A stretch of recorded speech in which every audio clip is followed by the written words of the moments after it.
Welcome back. In most cases, your boss manages you, but sometimes the roles need to be reversed. Connection coach Jonathan Sprinkles is here with how to get the respect you deserve with a boss who just doesn't get it. Good morning to you. Hey, good morning. Well, you're going to try to help everybody out today. Look, we've all seen the national headlines over and over again, whether it's Nike, Apple was recently in the headlines, and we see something in the White House and Congress, what seems like every single day.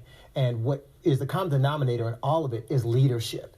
And sometimes what we discover is that people who are really successful and really good at business aren't always really good with people.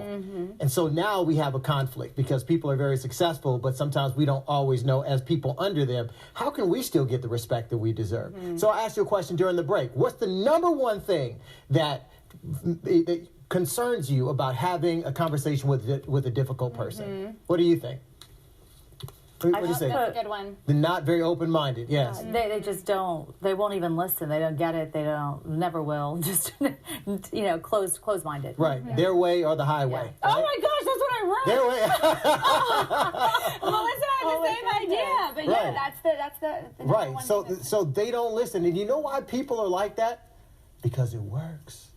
People are very difficult because it works. And they know that if they can just overwhelm you either with their position or their personality, then they're going to continue to overwhelm you. So today I have a couple of frameworks that are going to help you to navigate that so you can get the respect that you deserve. Number one, talk about impact, not intent. And this is what this looks like.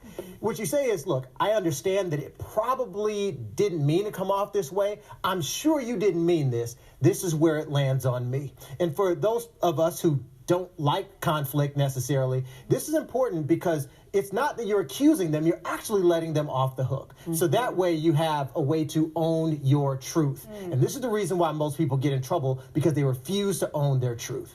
All right, now what about the fact that we a lot of times just let our feelings be right there on our sleeve? Not necessarily the smart thing to do in the business. That's the worst thing you can do, especially for people who are very successful. The one thing they want is their goal. They want to be successful. So focus on the facts, not the feelings. The people who are in upper leadership, the ones who are usually more successful, they're more focused on facts anyhow. So don't look at how you made me feel. I know what you were trying to do. I know you were just being rude. That's very subjective, and you will be wrong, and they will crush you like the cockroach you are, like this on Shark Tank.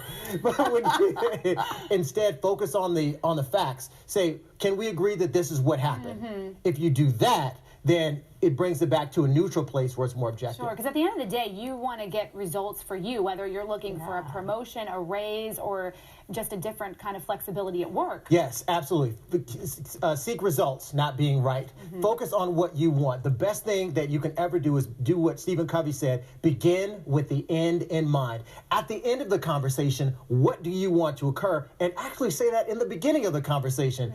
Since he's not here, Tom, I'm having this conversation with you so that we can X, Y, Z. And when you focus on that, then they'll appreciate the fact that you actually have a goal. You're not just there to just vent and get things off of your chest. The reason why most people are failing is because they refuse to stand up for themselves. And that's why we have people who are 80% checked out all across America. Wow. Because they refuse to stand up. Yeah, it can be intimidating seeing you're going to manage your boss, but it's all about just learning how to communicate and learning what works for different But intimidation people, is a choice. Yep. We just have to choose to take the best for ourselves. What's the worst thing that can happen?